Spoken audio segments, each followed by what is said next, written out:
इन्होंने कहा कि आकाशीय बिजली में विद्युतीय आवेश होता है। इनके शब्द में लिख रहा हूं यहां पर, आकाशीय बिजली में क्या होते हैं प्यारे बच्चों? आकाशीय बिजली में विद्युतीय आवेश होता है। मैंने बताया आप अंबर भूल जाइए, अपना नाम अंबर नहीं बोलना। आकाशीय बिजली में विद्युतीय आवेश होता है, विद्युतीय आवेश होता है। ये इस बात को प्रूव करने के लिए बेंजामिन फ्रैंकलिन सर निकल पड़े तूफान में। तूफान, बिजली कड़कड़ा रही है, भयंकर तूफान उठा हुआ है, जोर जोर की हवाएं चल रही है, और ये आदमी निकला पतंग लेके। उसमें लगी हुई थी चाबी, और वो चाबी लेकर के, चाबी उसमें लगी हुई है, उससे रेशम की डोरी पूरी बंधी हुई है। ऐसी वो मतलब वायर कह सकते डोरी है जो चालक है, जिसपे आवेश दौड़ सकता है। और उसको तूफान में जहां भयंकर हवाएं चल रही वहां पतंग को छोड़ दिया। उड़ी उड़ी जाए दिल की पतंग देखो उड़ी उड़ी जाए। और वो पतंग उड़ाने में लगे, बढ़िया रोमांटिक होता है। उड़ी उड़ी जाए दिल की पतंग देखो उड़ी उड़ी जाए। लेकिन हुआ क्या, इनका ये प्रयोग था। इन्होंने भयंकर तूफान, ठीक है, आकाशीय बिजली में विद्युतीय आवेश होता है। इसके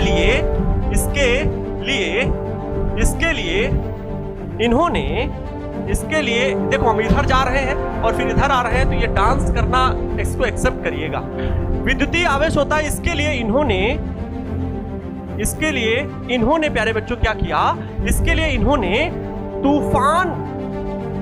तूफान में आकाशीय बिजली के बीच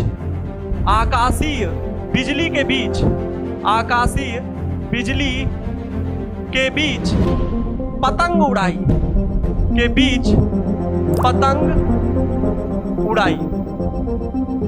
उड़ाई और देखा, क्या प्रयोग में देखा कि जो पतंग में चाबी लगी हुई थी उस पर आवेश आता है और इनके हाथों में झटका लगता है। बाकी अभी इस चीज पर मैं आगे एक्सप्लेन करने वाला हूं कि इस पर वैज्ञानिकों का मत था। वैज्ञानिकों के मत आए कि गलत, इन्होंने कोई प्रयोग ही नहीं किया। आने वाले वैज्ञानिकों ने कहा कि इन्होंने कोई प्रयोग ही नहीं किया। क्यों प्यारे बच्चों? क्योंकि बाद में जब ज्ञात हुआ कि आकाशीय बिजली इतनी खतरनाक होती है कि किसी को एक बार टक से भी वापस टच कर लेना तो उसकी मौत हो जाएगी। तो अगर बेंजामिन फ्रैंकलिन सर ऐसा किए होते तो बेचारे वो प्रयोग में ही निपट गए हो। सॉरी, मतलब हंसी आ रही है इस वजह से, थोड़ा सा आपको एंटरटेन करने के लिए। बाकी मतलब अगर ऐसा हुआ होता तो उनकी मृत्यु हो गई।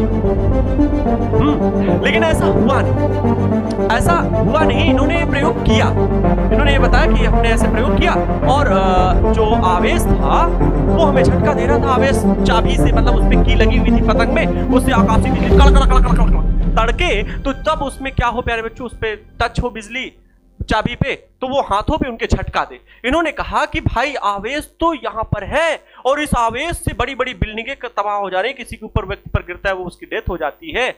तो पेड़ पर गिरा तो पेड़ फट गया, मतलब इतनी ऊर्जा होती है आवेश में, इतनी ऊर्जा होती है। वैसे इन्होंने ये प्रयोग किया, इन्होंने तूफान में आकाशीय बिजली के बीच पतंग उड़ाई, ठीक है।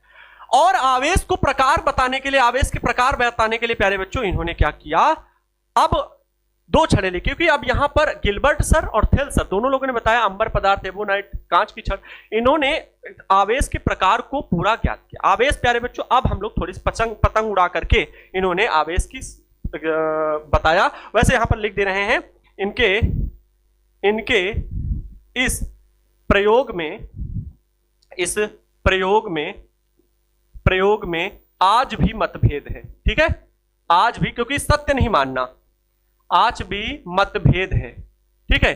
क्योंकि एक वैज्ञानिक ने इनके जैसा ही प्रयोग किया था तो उनकी डेथ हो गई थी, ठीक है। बाद में इस रिसर्च को प्रूव करने के लिए, देखने के लिए ऐसा हुआ था, तो इस वजह से जो अन्य वैज्ञानिक थे उन्होंने कहा अगर ऐसा इन्होंने प्रयोग किया तो उनकी डेथ हो गई, तो अगर बेंजामिन फ्रैंकलिन सर किए होते तो उनकी भी डेथ हो गई होती। यस और नो? आप भी यही कहोगे। लेकिन इतने बड़े साइंटिस्ट को कौन उनकी बात को झुठला सकता है? शायद उन्होंने कुछ अलग तरीके अपनाए हो, ठीक है, कुछ अलग तरीके अपनाए हो, चार्ज कम आ रहा हो। वैसे क्या है, कैसे, मतलब साइंटिस्ट की थ्योरी है, बस हम थोड़ा सा उसे फील कर सकते हैं, रियलाइज कर सकते हैं। बहुत बहुत धन्यवाद। 1200 बच्चों से अधिक, 1250